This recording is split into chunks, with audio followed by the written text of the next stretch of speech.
الميكروب الحلزوني ممكن يسبب حاجات تانية يعني خارج الجهاز الهضمي تقصد يعني؟ يعني يعني حاجه مثلا زي آه، حضرتك أنيميا- الارتجاع قلت لنا ممكن بيأثر على الودن بص مثلا. انيميا نقص الحديد، اي عيان عنده انيميا نقص حديد لازم يتشيك فور الاتش بايلوري، لازم نعمل ايه فحص برضو الميكروب عشان الحلزوني. حضرتك قلت موضوع النزيف. تمام. ايوه برضو صح، ممكن يحصل مظبوط. كده، ممكن النزيف اصلا بيبقى غير مرئي، يعني ممكن يبقى فيه التهابات في المعده اثناء عشر والنزيف غير مرئي، ده بسبب له انيميا نقص لسه حديد ما على بانش المدى يعني على المدى في البعيد. الترجيع ولا حاجه. بالظبط كده، مش لازم يكون العين بيرجع دم او يبقى فيه ملينه او في براز مدمم عشان أو نقول كده في نزيف من الجهاز الهضمي. ممكن يبقى في نزيف شغال بس مش هو باين اعراضه لسه مايكروسكوبيك يعني، فاهمني؟ فالحاله دي لازم برضو نعمل تشيك فور اتش يعني اي واحد حلل تحليل دم ويلاقي الانيميا واطيه يشك في لازم نحل طبعا، نعمل ايه، نشك برضو في الاتش بايلوري. تمام.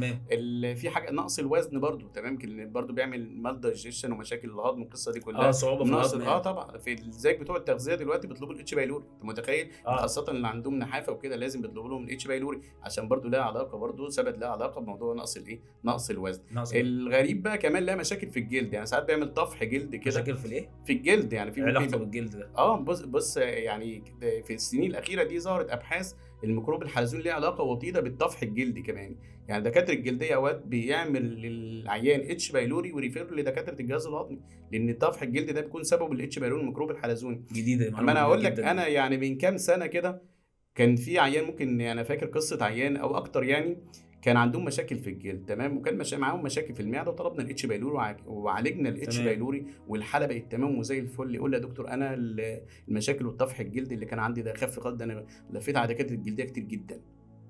قلت ايه العلاقه يعني سبحان الله. كان في بقى ريسيرش ابحاث جديده بقى اتكرر العيان ده اكتر من مره. تمام. لغايه ما ظهر من كام سنه كده في علاقه بين الميكروب الحلزوني، ان ليه علاقه بالامراض الجلديه وخاصه الطفح الجلد وكده. زي كده بقول لك دكاتره الجلديه بيريفير حالات لينا بتاعت اتش بايلوري، يبقى عنده طفح جلدي قول له لا اعمل اتش بايلوري، تمام، وروح لدكتور الباطنه. هو فعلا الميكروب شقي جدا. جسمه شقيه بقول لك. لا دكتور تمام.